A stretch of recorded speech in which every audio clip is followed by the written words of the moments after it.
Welcome to Drone Society from Geeksvana. Ladies and gentlemen, it's time for the podcast to start, so sit back and enjoy. Don't forget to get involved in the chat. Your opinion counts. If it's about drones, obviously. Hi everyone, welcome to the Drone Society.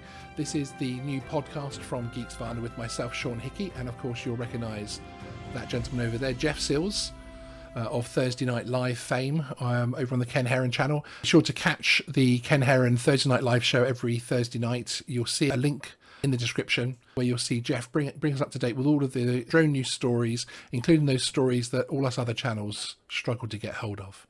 But he has his contacts. He has his people. Hi Jeff, how are you doing? Oh, not too bad. Just, as always, doing my normal news crawls and digging through stuff, and fantastic news that I find every day. Indeed. So some funny, some not so funny, but you never know what you find. How did you actually get into drone news? How did that start off? Oh, it was all by accident.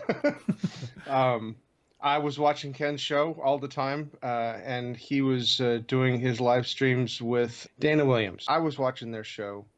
I just one day thought it would be fun to send Ken some stories. I found a bunch of news stories that I thought were interesting, and I sent it to him. And then the next week I did the same thing. Next thing I know, Dana is reading the stories on the show, which I thought was kind of cool, so I kept feeding him, more news stories. And then the next thing I know, Dana he said he didn't want to do the news anymore, and so Ken asked me if I would come on and do the news, and I said yes, and because I had been feeding them, news for months. Yeah. And so I came on and started doing the news, and the first couple of times I did it was just awful. I mean, I had absolutely no talent at doing this whatsoever. But Ken is a great teacher. That's really interesting. I didn't know the origins of you joining TNL. But oh, how can I be a part of it? To get your invite, check out the description below. Don't worry. Everyone's welcome. The way that this is going to work, just for everybody at home, is the Drone Society is going to be a podcast where myself and Jeff are going to take apart some of the news stories that have some which have been featured on my channel, some which are on Thursday Night Live, etc. But really, some of the larger stories which have happened, which we feel warrant further investigation. Although this first episode is actually recorded, it's our intention to live stream the future episodes. Although it will be live streamed to a private audience. So the idea there being that if, as you can see on the top of the screen there, the society@geeksvana.com email address, if you send an email to that address, we will let you know which day and time we're recording each week, because this isn't going to be something that we're necessarily going to be able to say, hey, every Sunday at 4:00 or something. With both of mine and Jeff's hectic schedules with our drone news responsibilities, that's just not going to be able to happen. And of course, Jeff is on every Thursday like clockwork. And then the link will go out as an unlisted link to all of the people that have applied via the society@geeksvana.com email address, and you'll be able to come along and take part, and you'll be able to join in the chat. And in future episodes, you'll see us engaging with the chat and including your own views, your opinions on the stories which we're covering. It's not just our opinions, it's everybody's opinions that count, especially in this hobby. I'm going to preface our first story for this week. We need to talk about space potatoes. Space potatoes and drone commanders. Yes, and drone commanders. Okay.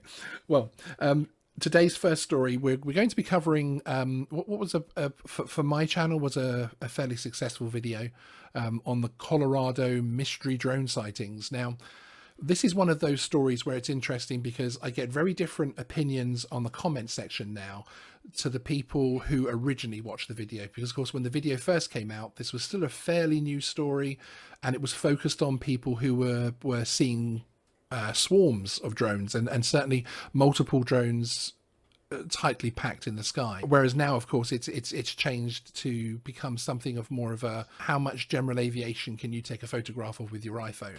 Well, the media had a field day with this, obviously, because from my perspective, all I was seeing was the huge media stories that we're covering on this. And, the media was wildly all over the place trying to figure out what these drones were, where they were at.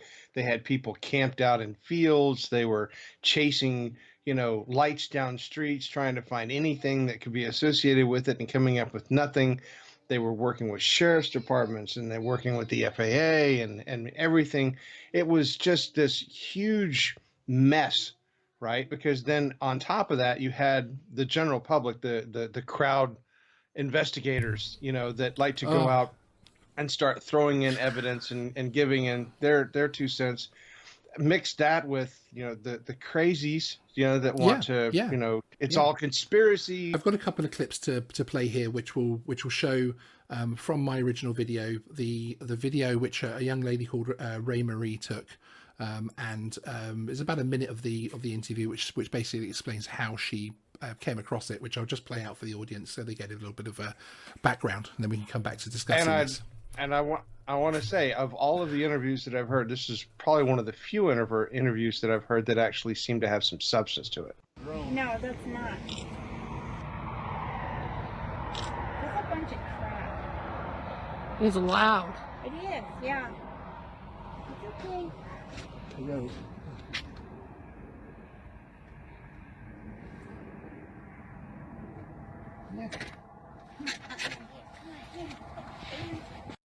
I heard it. I know that sounds weird for people who don't understand, but I Yes. heard it first. I went out and looked and wasn't sure what I was looking at. And when I looked on the eastern horizon from our place, there were just bright lights everywhere that are not there. That's not part of DIA traffic. That's not there. No, yeah, It's far enough. I can't tell if they're moving, hovering, none of that, but they are so bright, these lights. And we had a friend call us. His mom's place is not far from us. And one of those drones flew over her place, turned on what seemed to be like headlights, and flashed a picture. And he says picture because it was like a camera flash yes, over her house and road right where the power station is, which was a little concerning. of course. And then flew off. So then we just kind of started watching, and I went outside because I wanted to see what everyone, we were trying to see that one. And all of a sudden I saw him on that eastern horizon. And then it was a little bit after that when I saw, like, I was looking out the bedroom window, which points east.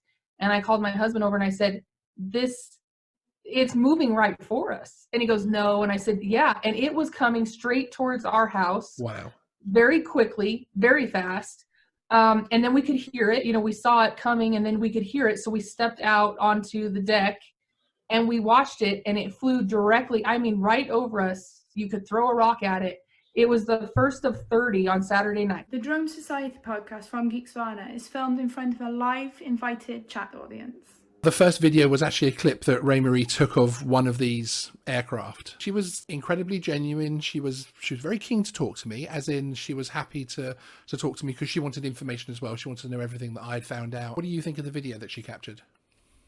Oh no, the information that she shared was I guess very interesting because of the repetitive nature of the flights, the fact that they were able to physically go out and just watch them fly over, that she could hear them, she could identify their sound, that she could see that they were winged aircraft, Yes. because the first thing that everybody was talking about with these drones, obviously the first impression is that they're the little quad drones that everybody likes to demonize, and they're not. These were huge, yes, giant drones. Yeah, sort of V wings seemed to be the thing that was coming out the most. There's a link in the description, everybody, if you want to see the full interview. She has a lot of credibility to her words, but it's so difficult to prove, especially flying at night. It is very, very difficult to prove these things.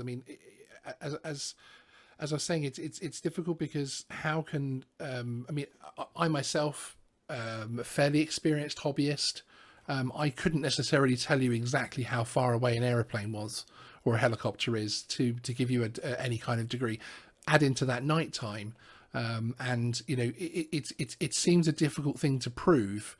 So I do feel sorry for anybody that legitimately saw any kind of drone swarming. But equally, with the air bases that are local there, with the specialities they have in anti-drone technology, etc., it isn't a stretch to think that perhaps there was maybe 4 or 5 days of flights. She mentioned in her interview her friend's farm where the drone stopped, headlights came on, and there was a flash for photography.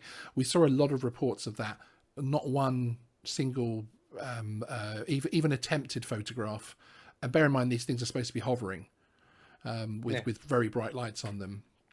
It's a difficult thing, isn't it? Well, okay, but you have to also add to this, because not only were we getting the reports from the swarms and the formations in the sky, but you also had other things that happened that made it even more confusing for the federal authorities and everybody that was investigating this. And my favorite part of this was the space potatoes.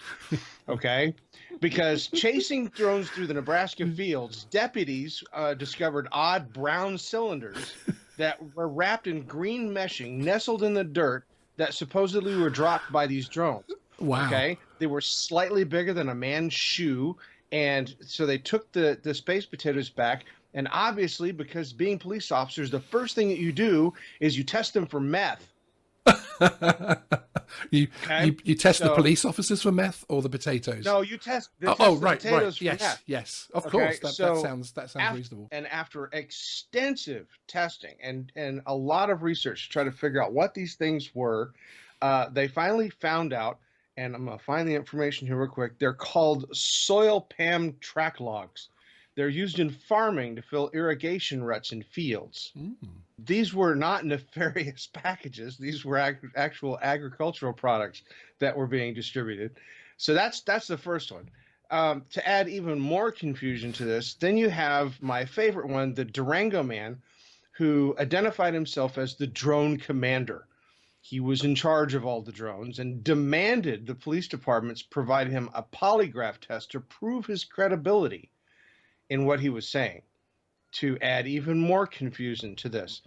And with the people out there doing their own crowdsourcing, to try to find information, somebody identified the mysterious van that had all of the antennas sticking out of the back of it.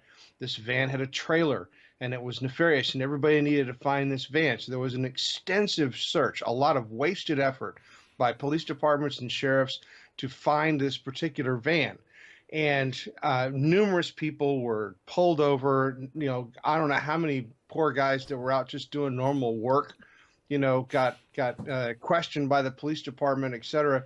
And when they finally did find the van, it was nothing. It was just like some ham radio operator who was, doing nothing. You have this story that became something bigger than itself. You have to look at what happened to some of the drone groups, which, they changed names several times. They went up to 14,000 members in one, 4,000 in the other, and that's just a couple of the main groups that are out there for it. And pretty much, I would say within about 3 weeks, the posts mainly became tinfoil hat joke posts, rather than actually anybody trying to legitimately find these drones. Because again, in my personal opinion, I think the legitimate side of the drone, if anything did actually happen, ended very, very quickly in December. There were 128 reports to one particular agency between November 23rd and January 29th. And of all of those, there was no factual evidence found in any one of the reported sightings.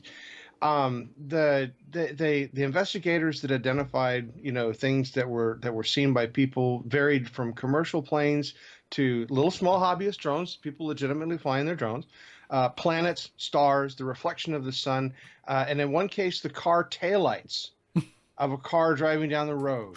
Add to the fact that this panic, this whole mystery, I guess, is what happened, comes along the same time that they're releasing the FAA, rule, I guess, review, proposal, the NPRM that they're doing. Yeah, their proposal. It just added insult to injury, because, then all of the media and everybody's saying, well, if we had drone ID, we'd be able to tell exactly what these things are, and that may not have been the case, especially if it was a car. A subject that I will probably go down in a future podcast is the whole designation thing, and whether or not things should be called UFO, and at what point should they cross over from being a UFO to being a drone or aircraft, or because that's one bit of feedback that I do get. Just remember what UFO actually stands for. It doesn't have the word Martian or alien in it anywhere. Yes, exactly. It is an unidentified flying object. So something in the air that you have no idea what it is, and it's flying. That's all it is. So Yeah. I mean, which is why when people say, "Oh, don't call them drones, call them UFOs," I'm sort of like, actually, these people are identifying them as a drone, so they are alleging they're a drone. So therefore, it's no longer a UFO. Get back to talking about drones. You do know this is a drone podcast, right? Well, I'm glad to see that it's all kind of drifted out. There's no further sightings. There's been no other information from this, and the mystery is pretty much just kind of gone its separate way. Yes. It's going to be part of drone history forever. This is going to be our little, what is it? Not Area 51. What's Roswell. Where the drone crash? Yeah, it's our Roswell. The Drone Society podcast from Geeksvana is filmed in front of a live invited chat audience. But oh, how can I be a part of it? To get your invite, check out the description below. Don't worry, everyone's welcome. Just a reminder to everyone watching now that you can send an email to this address up here, society@geeksvana.com, and you will be invited to future recordings, so you can give a bit of input in and argue with me about what a UFO is. If you're happy to move on to the next story after Colorado. Oh, yeah. Next one seems to be just as much more fun. Yes, indeed. Although perhaps with a slightly happier ending. As we're aware, Jason Harrison, viewers to the Geeksvana channel will be aware of his plight. We've had 3 videos up now, one original interview, a follow-up, and then the success interview, as it were. Jason was flying his drone in a Genesee County park over in Michigan, and he was approached by an officer. Things got a little bit heated. Unfortunately, he was arrested. Which I'll explain the back end of the story once I play these 2 little clips here. The first one's audio of the actual arrest. If you listen very carefully, you can actually hear the handcuffs clicking down. Right there, that covers that too. How's it going? You need ascent or descent. So, Wait. Can I ask you a question? Yeah. Am I in an airplane? it's the same thing. Wait, hold on. Okay, you want to argue with me, or do you want to? We're not going to sit here and argue about it. Okay. That's the rules. But it's not. Read the rules. Hey, Read no. what it says. Okay, do you want a ticket? If you're going to write me a ticket, what's it going to say? Okay. Bust out your ID. Break out your ID. Am I being detained or am I free to go? No, you're going to get a ticket. Am I being detained? Yeah, you're being detained. Okay. Put your hands behind your back.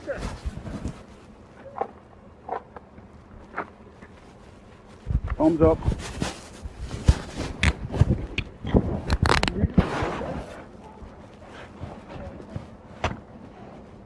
Had to talk yourself into that one, didn't you? There we go. There was the actual arrest of Jason Harrison. Now his drone, his tablet, etc., was actually confiscated by the parks police, who actually, believe it or not, managed to record themselves. Now, bear in mind, Jason actually turned everything off. As the chat was confiscating, he turned everything off. So these park police actually managed to turn the equipment back on to record themselves. Let's have a look at that video. We on YouTube, take camera off. Oh, Like, no, come here, won't put his drone in on it. yeah, he wanted to argue about it. So, we're taking his stuff. That is Jeep. Yeah.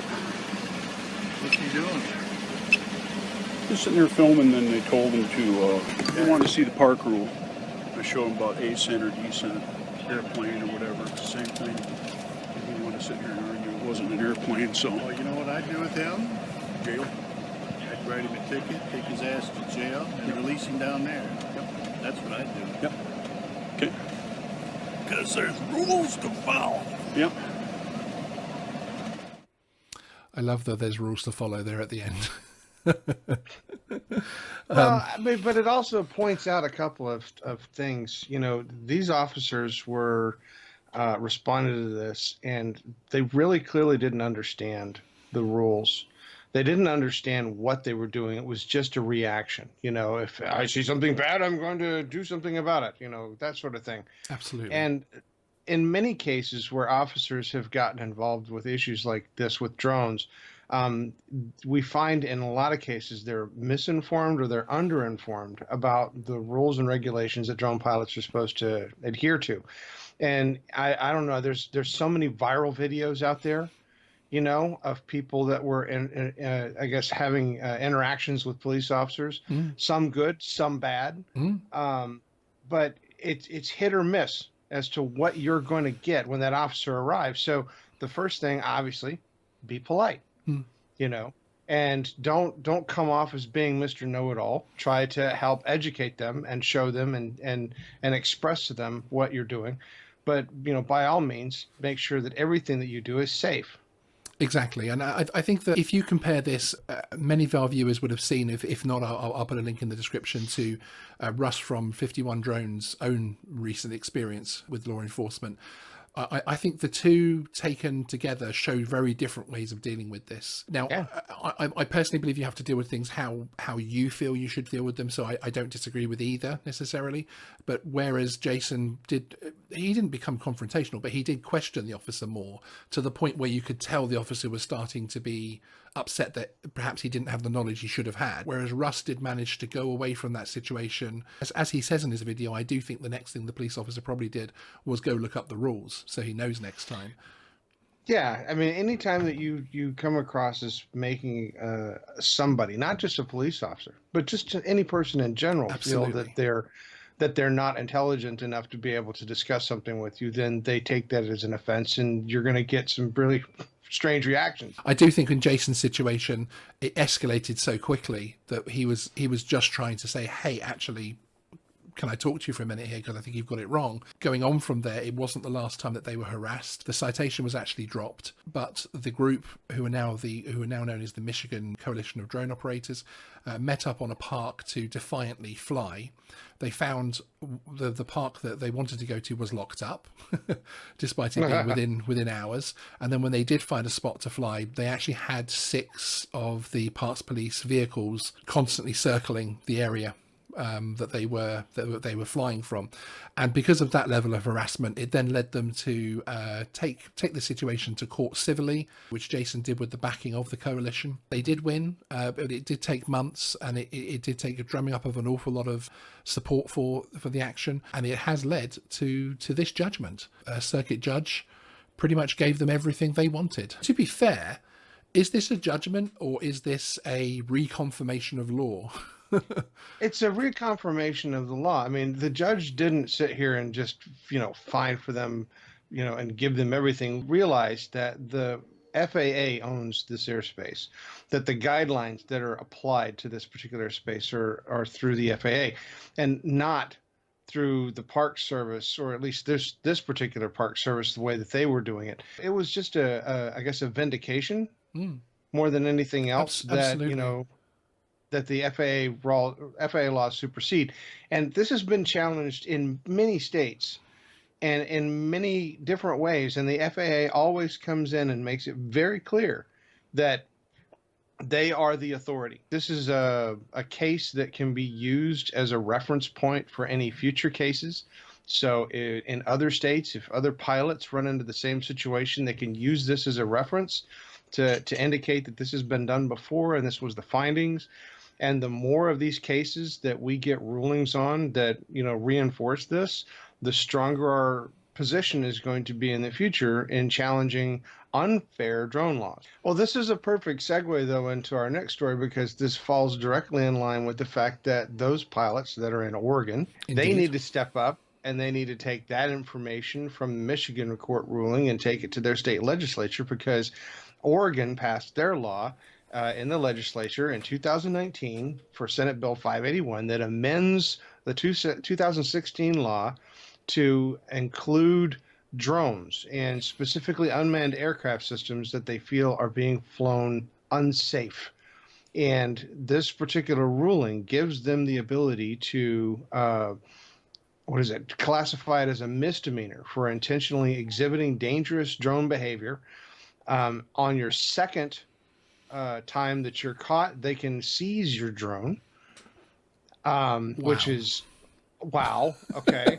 I don't even know. I didn't want to know what happens on the third time. Indeed. But the simple fact that other parts of this ruling require that the pilots in their state have an educational institution or some sort of public or private course that they take for drones, that they have to register their drone with the Oregon Department of Aviation, or the ODA, and that they're trying to establish a registry of all unmanned aircraft systems in their state that are operated by private individuals, public bodies, etc. I mean, this is this goes against so much of what the FAA already does.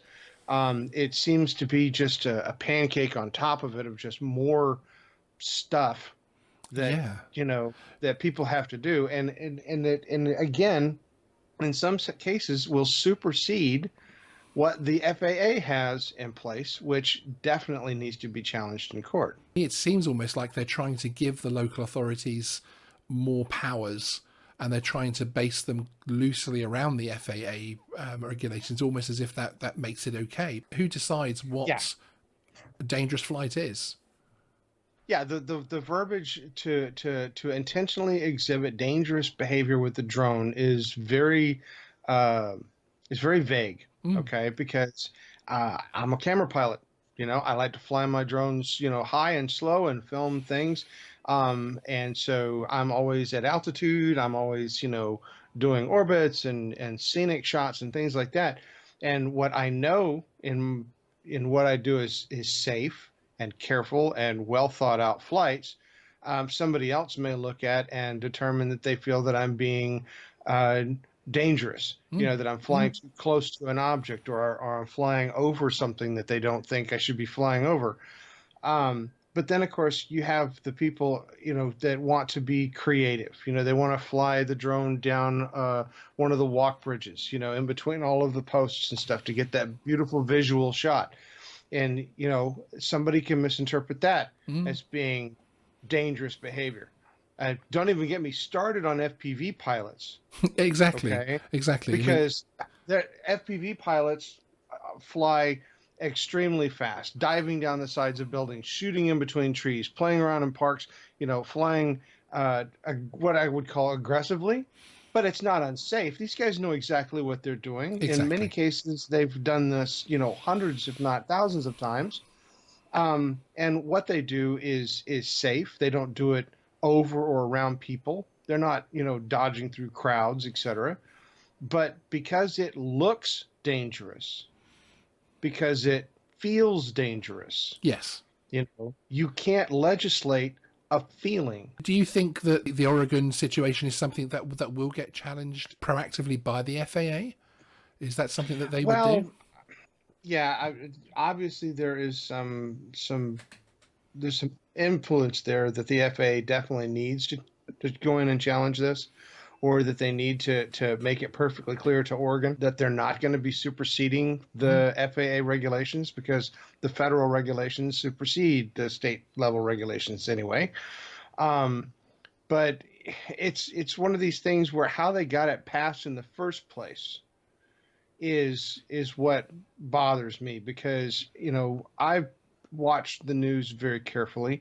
I'd never seen anything about this Oregon law being considered, or That's discussed, right, or planned. It just came along, and all of a sudden it's a bill. That right there tells me that we have to be also a little bit more careful in our respective states to make sure that some of this stuff isn't being done under the radar.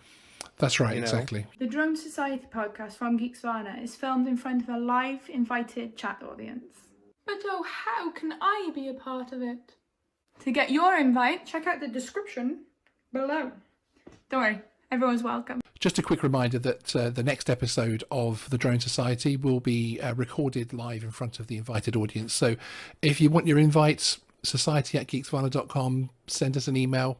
And we will let you know when the next recording is. So if you've got time, you can pop in for all or part of it and have your views expressed. And that will pretty much be the biggest change between this show and the next show, is there'll be a bit more interaction with our lovely audience. Goodness help us. It's going to be fun, sir. Going to be fun.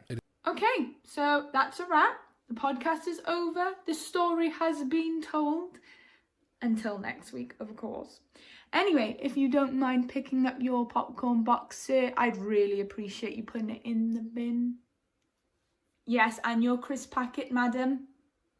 I clean up after these boys. I don't need to clean up after you guys too. Bye! Please remember to like and subscribe.